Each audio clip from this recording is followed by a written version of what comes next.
Good morning, world. Today, 25th November 2025, still days of the 34th week in ordinary time. Reading of the day, a reading from the book of Daniel 2 31st to 45. Daniel said to Nebuchadnezzar, in your vision, O king, you saw a statue, very large and exceedingly bright, terrifying in appearance, and it stood before you. The head of the statue was pure gold, its chest and arm were silver, its belly and dyed bronze, the legs iron, its feet partly iron and partly tin. While you look at the statue, a stone which was hung from a mountain, without a hand being put to it, struck its iron and thigh feet, breaking them in pieces. The iron, thigh, bronze, silver, and gold on crumble at once. Fire as the chaff on the crescent floor in summer, and the wind blew them away without leaving a trace. But a storm that struck the statue became a great mountain, and filled the whole earth. This was the dream. The interpretation, we shall also be the king's present. You, O king, are the kings of kings. To you, the God of heaven has given dominion and strength, power and glory. Men, wild beasts, and birds of the air, wherever they may dwell, he has handed over to you, making you ruler over them all. You are the head of gold, and no other kingdom shall take your place inferior to yours. Then a third kingdom of bronze, which shall rule over the whole earth. There shall be a fourth kingdom strong as iron. It shall break in pieces and subdue all these orders, just as iron breaks in pieces and crushes everything else. That fig and told you saw, partly of potter's ties and partly of iron, mean that it shall be a divided kingdom, but yet have some of the harness of iron, and you saw the iron mixed with clay time, and the toes partly iron and partly time. The kingdom shall be partly strong and partly fragile.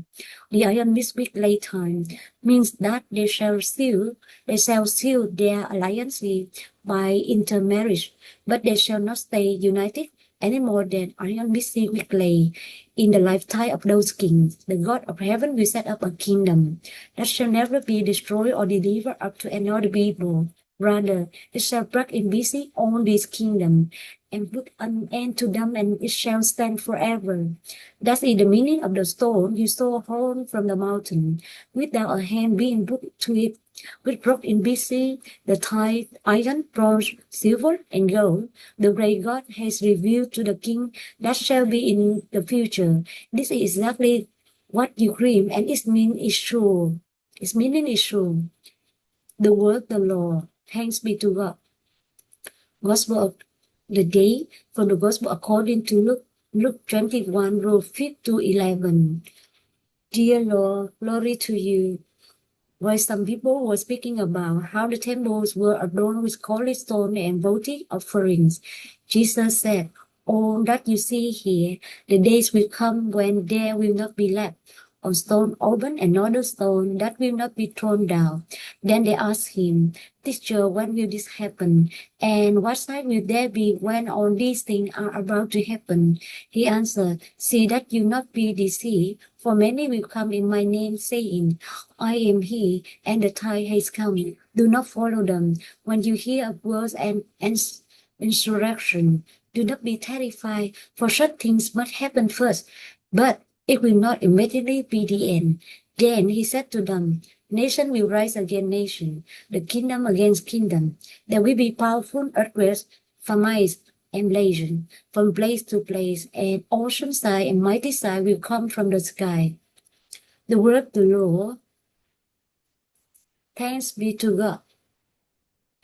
Reflection. 25th November 2025, Tuesday of the 434 week in ordinary time. Saint Catherine of Alexandria, Virgin and Martyr. Luke 21, verse 5 to 11. Bearing witness in times of persecution. The days will come when there will not be left a stone open, another stone that will not be thrown down. Luke 21, verse 6. Meditation. Before the admiration of many people over the magnificence of the Jerusalem temple, Jesus revealed a harsh truth. The days will come when there will not be left a stone upon another stone.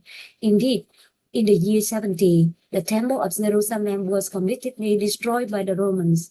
Jesus not only foretold this tragic event, he also intended to speak of the persecution that Christians would face as they awaited his glorious return. It is precisely by accepting this persecution that Christians walk the same way of the cross and that Jesus himself walked.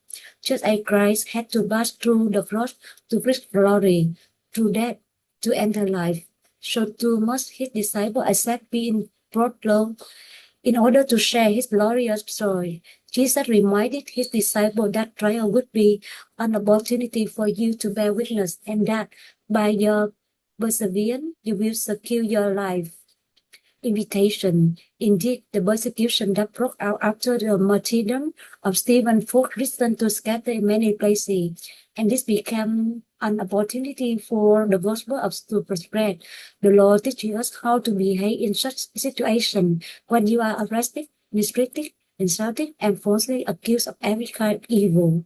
Because of his name, that is precisely the moment to bear witness to Christ by living as he lived, loving your enemy and praying for those who persecute you.